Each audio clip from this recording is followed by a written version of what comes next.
भादो का जो महीना होता है, श्रावण के बाद जो भादो लगता है और भादो का जो महीना होता है, इस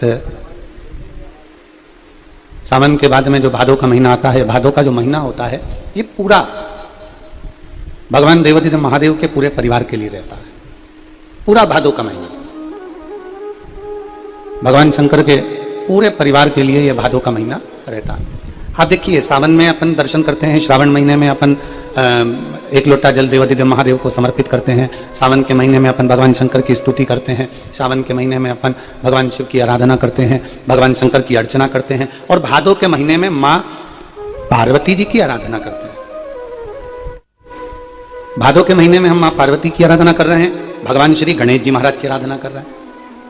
तो सावन का महीना शिव जी का तो है, पर भादो का जो महीना है वो भगवान शंकर के पूरे परिवार का, पूरे परिवार का।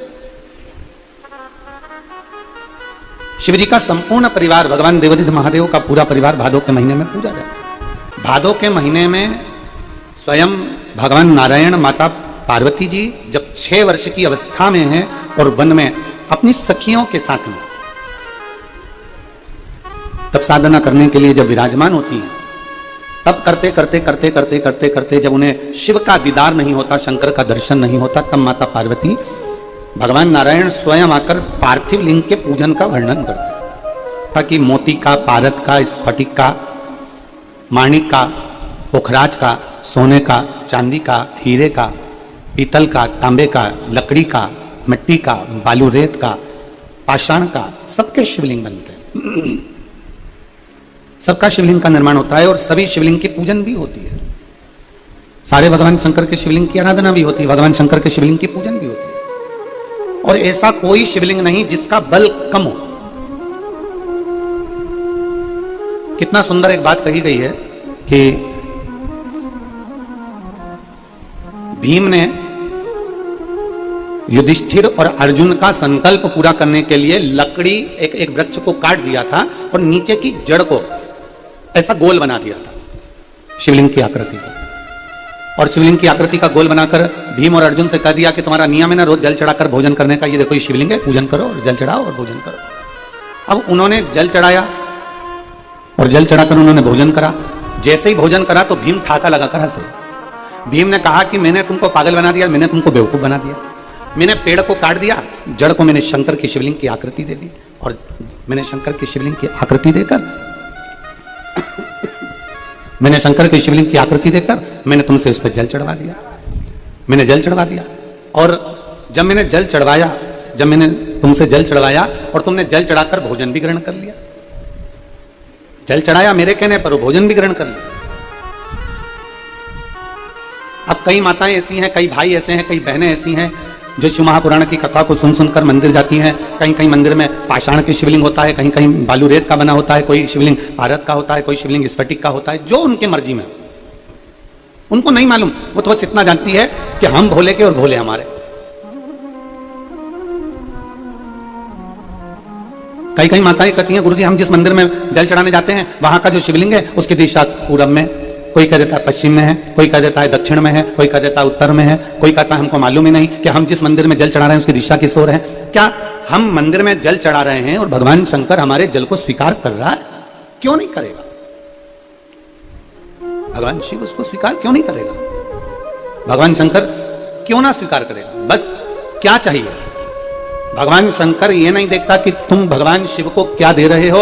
मेरे ओघड़दानी, मेरे शंकर भगवान तो कहते हैं कि निर्मल मन सो मोहि पावा, मोहि छल छिद्र कपट ना भावा। तुम दिल से, हृदय से मुझे जो चढ़ा रहे हो मैंने उसको स्वीकार करा। ताकि उसने अपने मुख में जल भर लिया था क्योंकि उसके पास में पात्र नहीं था। उसने अपने हाथ में थोड़ा सा मांस ले लिया, कोई जीव को मार दिया, उसका मांस हाथ में लेकर भगवान के पास पहुंच गया। वो नहीं जानता था, थोड़े से बेलपत्र की जगह पर उसने पत्तियां तोड़ ली और भगवान के मंदिर पहुंच गया। तो क्या शिव नहीं मिले?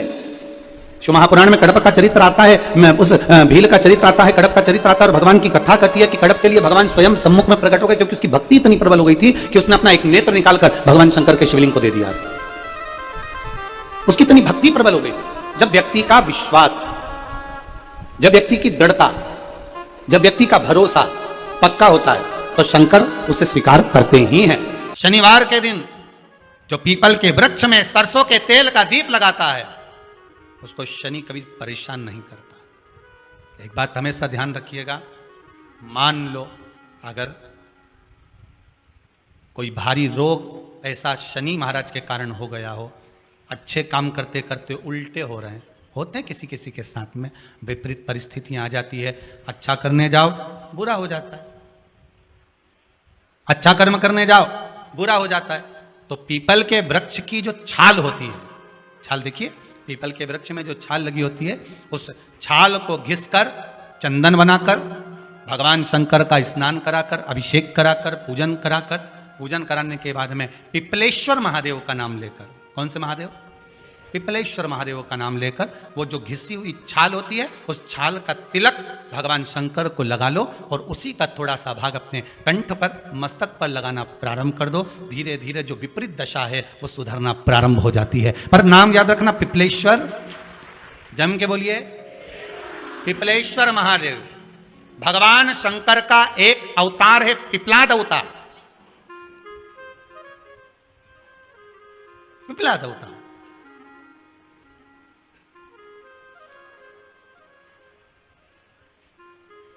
जब दधीचि ऋषि की अस्थियां चली गई, उनकी धर्मपत्नी सुवाच ने देखा मेरे पति को मार दिया गया, मेरे पति की अस्थियां ले गए राक्षसों का संहार करने के लिए, उनकी अस्थियां लेकर चले गए, मेरा पति चले गया। सुवाच गर्व से थी, मरना चाहती थी, प्राण छोड़ना चाहती थी। शिव जी ने देखा ये तो अग्नि के ऊपर चढ़कर अपनी देह त्याग रही। शंकर भगवान ने आकर कहा रुक जा सुवाच, रुको, तुम्हारे गर्भ में बच्चा है, तुम्हारे गर्भ में बच्चा है, वो बच्चा मर जाएगा। अब इस बच्चे को जन्म देकर भी क्या करूंगी? नहीं पिपली, तुम्हारे गर्भ में जो बच्चा है वो महाज्ञानी है, तुमने मुझसे प्रसाद के रूप में मांगा था, कहा था शिव जैसा पुत्र होना चाहिए, तो क्या तुम शंकर को नष्ट कर दोगे? मैं शंकर को जन्म दूंगी। सुवाच ने 2 पत्थर उठाए, अपने गर्भ पर मारना प्रारंभ करा, गर्भ पर मारा, बच्चे ने जन्म लिया। बच्चा 7 महीने का था। उस बच्चे को उठाकर पीपल के कोटर में रख दिया। पीपल की कोटर, एक गिलहरी पीपल के फल को लेकर आती थी, पिपलाद के मुंह में देती थी।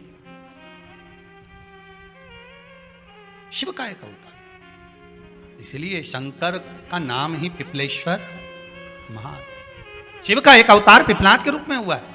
तुम क्यों चिंता करती हो? तुम चिंता मत करो, तुम्हारा पुत्र जन्म दो तुम। और दिया धन सुवाच ने, उसके बाद प्राणों को त्यागा। और उस पीपल के कोटर में अगर भरण पोषण करने वाला कोई था तो वह देवाधिदेव महादेव था। फिर निवेदन करेंगे, माता के गर्भ में बच्चा रहता है, उसका भरण पोषण करने वाला मेरा देवाधिदेव महादेव है।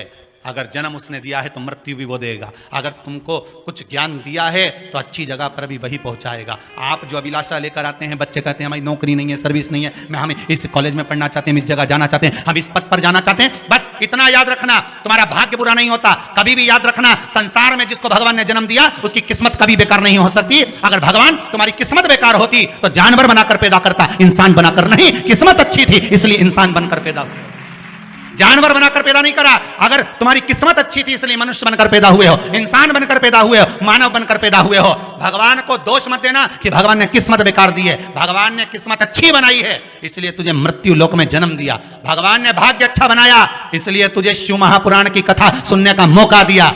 नहीं तो भाग्य में नहीं होती तो कहां से मिल जाती? किस्मत अच्छी है तो भगवान फिर नौकरी भी लगाएगा, धंधा भी करवाएगा, सर्विस भी कराएगा, विवाह भी करेगा, शादी भी करेगा, मकान भी बनाएगा, जायदाद भी देगा, संतान भी देगा। उसने दिया है पेट तो भरेगा वही। हम काय को अपने माथे पर ले?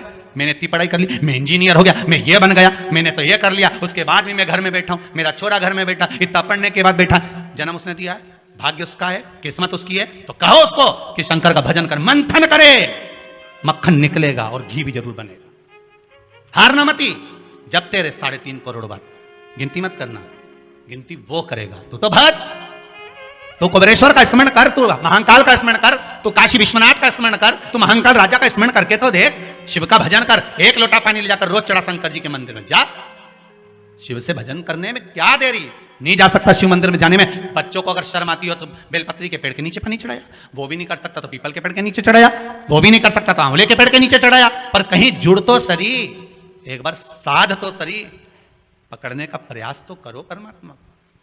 तुम भगवान को एक बार पकड़ लो फिर परमात्मा नहीं छोड़ता। कन्या को प्रकट करा आवाज देकर, माता पार्वती जी ने आवाज लगाई, कन्या को प्रकट करा।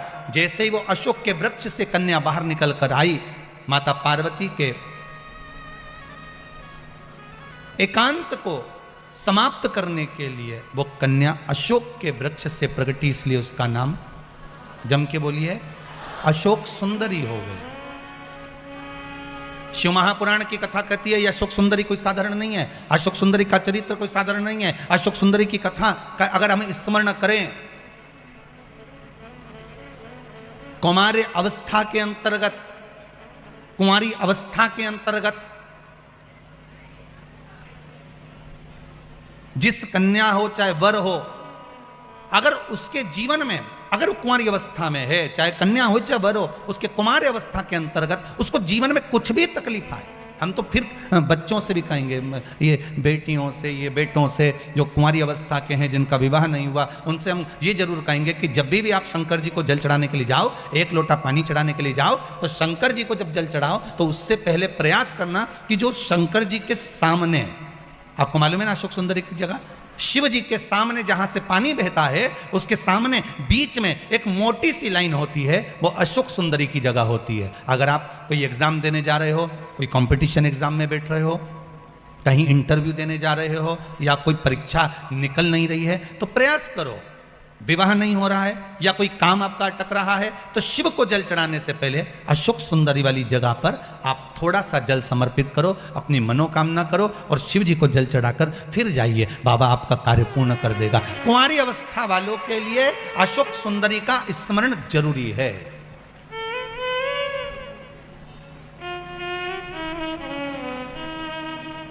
जाते हो आप लोग मंदिर? घर से जल ले जाते हो कि मंदिर का जल भर कर चढ़ा देते हो? जम के तो बोलो जरा, घर से पक्का? सही है फिर तो, फिर मतलब धीरे धीरे तुम सुधर गए, ये तो पक्का हो गया। और होना चाहिए, या तो सुधर जाओ नहीं तो सिधर जाओ, सीधी सीधी बात हो, थोड़ा थोड़ा तो सुधरो रे। इतनी कथा हो रही है, इतनी कथा इतनी कथा इतनी कथा, जहां देखो कथा ही कथा कथा ही कथा, तो कथा में से कुछ तो ग्रहण करो, नहीं तो मालूम पड़े यहां से सुनी, यहां से निकाल दी, बची कुची थी तो कपड़ा में से झटकार दी, घर पहुंचे घर वालों ने पूछा क्या लेके आई, पूरी सब्जी, ये लो तुरंत। थोड़ा सा ग्रहण करिए अपने जीवन में, थोड़ा सा उतारने का प्रयास करिए अपने जीवन में, थोड़ा सा उतारने का।